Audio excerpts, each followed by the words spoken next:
2-month review on the Timemore Sculptor 78 SS. I believe that's the regular burrs. Didn't want to go for the clarity ones. Could be a story for another day. But I've had this grinder for 2 months. I've been using it off and on. I have other grinders that I'm using and all that stuff. But the thing about it is that this grinder is interesting. I would say that this grinder is probably the only grinder that you need. If you don't want to play around or fuss around with the whole hand grinders, or picking an intermediate grinder like the Fellow Ode Gen over there, essentially $800. You can have the best grinder that you'll ever have, that you ever need, that you can grow into, that you can do all the things that you want to do with coffee. I would talk about the pros and cons of what I witnessed already, but I wanted to get something that, for the most part, is attainable by most people. I know that you've listened to me or heard me talk about the EK43. I bought that 10, 12 years ago. That grinder, as it is right now, is $3,500. It is expensive. It's big. It's not really designed for a home coffee brewer type of person. I actually used to have it on my coffee bar. I probably have pictures of it somewhere. But the thing about it is that it was a type of grinder that you expected a lot from it because of how expensive it was and what it can do for you. Particles were amazing. Did it have some fines? Yeah. But it's one of the few grinders that I was able to actually grind from all the way from the coarsest level, which was the 11 on that one. And I can go all the way down to 1. Never really went down there. It was very hard to actually dial in espresso if you didn't have like the espresso focus burrs. But it was a grinder that, as I talked about, if your coffee doesn't come out amazing on that grinder, it more than likely means that your coffee sucks. I mean, that's not really the case. That's really not true. But when you have that high expectations for something that does something magical, the only limiting factor really is the grinder, or the coffee in this case. So that's not a grinder that I recommend to most people because, one, it's more so like a shop grinder. It's very expensive. And it's a workhorse. It just chews through coffee.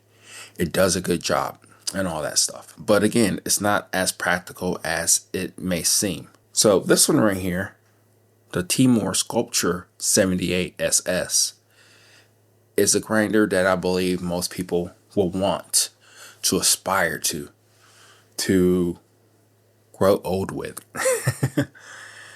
It's a relatively new grinder on the market. It's a couple years and stuff like that. I'm sure it's won a lot of different awards. And as I gripe about grinders most of the time, this one really threw me for a big loop. Most of the time, whenever I get a grinder, I usually go to the extreme of coarseness and fineness and kind of playing around with it that way. And what I've realized over time is that most grinders, they have this sweet spot of actually having usable burrs or clicks or settings that are most ideal for most coffees. I think French press settings are kind of bullshit. I don't think they do much for you.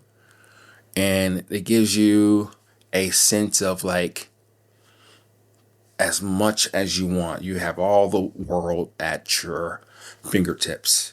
In this case, the dial. So whenever I usually get a grinder, I throw it through its paces. So this one was no exception. Didn't really know much about it. I mean, I knew about it, but mainly just playing around with the settings. I thought with standard burrs that I would have to go a lot finer with a lot of coffees. So that's what I did. I think I started at a 10, and it goes up to 0 all the way to 18. And I started in the 10, so right in the middle. And I brewed my cup of coffee. And I was like, something about this is off. I didn't really give it that much more time in order for it to actually grind the coffee, get used to the coffee, season the burrs and all that stuff. Then I took a TDS meter because something about it felt a little off, meaning that it was extremely strong, but it wasn't bitter. But I knew that I over extracted it. And when I grinded the coffee, they're extremely fluffy. Something about a fluffy bed of coffee grounded makes me go insane. That lets me know that there's not many fines in it. It's just ready to be brewed. So when I took that TDS meter, I was like, what the hell is this? Usually do 1 to 15, so usually it's about 1.5. This was like 2.6 or 7. So then I start making another cup. Not at 10, but probably like 13. Still at 2 TDS. I have to bring it all the way down to like 15 or 16. And now we can start to like get a evenly extracted coffees. It was delicious. It was tasty. It was like vibrant. Even had that clarity that I usually get from the ZP6. It's like, what the hell is going on here? What is going on with this particular grinder? And then I started playing around with the different speeds and stuff. At first, I didn't really taste the difference, but then I started to taste the difference. I started to notice that if I went faster on the speed, I would get more clarity. The coffees were more pronounced. They were tasty. And I was tripping because I was wondering if I got the clarity type of burrs, the fast burrs, whatever the hell they call them. The red dot coating, whatever they are. I didn't want to touch those because why? Because I like clarity, but I think it's a time and place for it, and it could be overrated. And I'm so glad that I went with the standard burrs. But I kid you not, I just kept on backing off my grind size. And I played around with different paper filters and different techniques. And I was averaging about 14 to 15 on a setting. And then I put a light roast in there. Got down to 13. But that was still probably over extracted to an extent. And I was like, what the hell is going on here? Why am I getting these different characteristics of the coffee? And then I had a dark roast, threw that in there. I could get a little bit more clarity because it was a faster speed. But then I slowed it down. I went all the way down to the slowest setting. The coffees were like fluffier. Like the dimensions of the coffee kind of meld together as you would want in a darker roast. It was muddy, but it was clear. It was tasty. It was trippy. I was wondering when the hell I was going to get down to those finer burr sets. I think the lowest that I've gone is 10. Just because I was playing around with the fast filters. I could probably get down there to that realm. But it gave me a sense that I had 2 to 3 grinders in one. Playing around with the speeds kind of opened up a lot of things. And this is a coffee and espresso type of burr set. So the next thing I wanted to try was espresso. And I have this espresso did have this espresso. I'm pretty much done with it for now. This combination is that it's a medium dark, but it presents like a light roast. So sometimes you have to go a lot finer than you normally do. So I did that. And I was like, damn, there we go. We finally cracked the disadvantages of this actual grinder. I kept going finer and finer and finer. I think I started at 5. That's where espresso range is. And then kept going. Then it got to the point where I was like at 1.5, almost getting close to 0. The workable range of the grinder. Excuse me. So then It was fine. My coffees were a little thin. They're still tasty, very clear. I can see the intricacies of what I was tasting, but they're a little thin, which is fine. So then yesterday, as I was thinking more about this, I was like, let me just overdose it a little bit. If you don't know, I use Olympia Cremina 49 millimeter portafilter. And usually I can grind to the point where I can pull a decent shot at 14 grams. So one thing that I've noticed with this particular grinder, which you may have to realize too, is that if you're trying to play around with different, if you're not trying to go to the finest setting, you're gonna have to overdose. So that's what I did. 15 grams, sometimes 15 and a half grams. And I was playing around at, what was it? 2, which is great. It was tasty. It brought out more than what I can get out of this coffee in this particular setting. So what am I saying here? I'm saying that this grinder is magical. It talks to you. It allows you to experience coffee on a level to where most of the grind settings are usable. And it's kind of weird because now I'm wondering, when will I be able to really use the 5 to 10 range? Because I don't know if you really need to.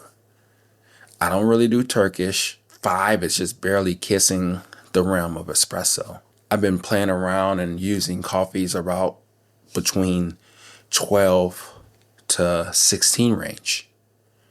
So it's a trippy grinder because you can play around with different things. I'm going to do some more tests, play around with different settings and all that stuff. But this grinder teaches you, kind of trains your palate, kind of pushes your palate to really pay attention to your coffee brewing. So should you get it? If you're on the fence, if you're wondering if this is all you're going to need, if you don't really camp, if you don't really care about having 15 different grinders for whatever reason, this is all you will need. It works good for light, medium, and dark. You can go ahead and get the different burr sets if you want to go around that way in order to play around with the coffee even more. I'm so glad that I just have the regular burrs because they do a good job. I'm able to taste my coffees and experience it for what it is. And a cool thing too is that it just literally gets out of your way. Most of the things, it has everything built in, like this right here. It has an automatic little knocker to get out the grounds. It still gets stuck from time to time, depending on the coffee. This is one of the coolest little things right here. This is the can. So all the coffee just goes in there. And it has a little X and it's magnetic. So it works really well. You have the dial on the right side to turn it off and on. So let's talk about some of the drawbacks. The dial to turn it off and on, you have to turn it off. Like on the Fellow Ode 2, you don't have to do that. You just put the coffee in and automatically sense that there's no more coffee coming out the hopper. So it'll stop. So you have to turn it off. Big deal, right? To play around with the actual speeds of the grinder, you can't see it. You know, the way that my coffee bar is made, I'm not going to keep turning it over to see the dial. So what I have right now is I have a mirror on the other side, so then I can easily see the dial of the speeds of the actual grinder. So that's the way I manipulate or play around or control the different speeds of how fast the grinder is actually spinning. Which again, I think that makes a big difference, especially when it comes to different coffees, getting different profiles out of them and all that stuff. So that's the big drawback if you don't have a way to actually see the speeds that you're actually at. And one of the other biggest drawbacks of the grinder is the hopper. You would think that the hopper is really cool because it's small. You just put in the dose that you need, which is pretty cool. But it has something else on top of it to kind of help out the beans to come down. So then you can only put so much coffee in there. And then if you don't close it with the hopper lid, they just kind of pop everywhere. And the hopper is actually small. It's too small to me. I'll probably go ahead and get the extension when they're not in back order. Other than that, it's a fucking perfect grinder. It really is. It works well. It does all the things that you think that you want to do with it. It can do espresso, but you do have to be mindful of probably more so overdosing so you won't get close to the end of the grinder, you know? So that's my thoughts. That's what I'm thinking right now. And that's kind of like where things are with me, at least right now. It may change in the next couple of months, but I've been really enjoying this grinder. And it's pretty cool that I have this grinder. I have the Fellow Ode 2 right here. I have 4 hand grinders to kind of throw it against the spaces, kind of figure it out a little bit, seeing the different profiles that I get from it, seeing how this grinder holds up. And of course the EK43 that's in the back over there, because it really works really well. And it's kind of cool to really like see where technology has gone, because don't get me wrong, the EK43 is a really good grinder. A lot of the grinders that I have, and the reason why I have all this is because I review things and I give you my honest, true opinions about things so you can make the most informed decision. You don't need 15 grinders. That's just me. You know, I think that's it for me too.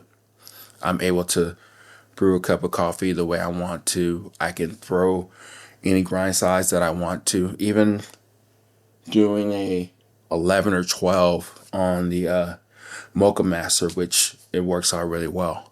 A lot of times I have problems brewing a cup of coffee with the Fellow Ode 2 because I have to go really, really fine. This one I don't have to go too crazy fine and still be able to extract the coffee brilliantly. So that's what I got for you. Let me know what you think. If you have any questions, let me know. It works great. The Timemore Sculptor 78 SS with standard burrs. I believe that's all you will need. Let me know what you think. If you have any gripes with it, don't like it, things that you do like about it, let's talk about it. Things that you want to know. I'm here. Talk to you later. Bye.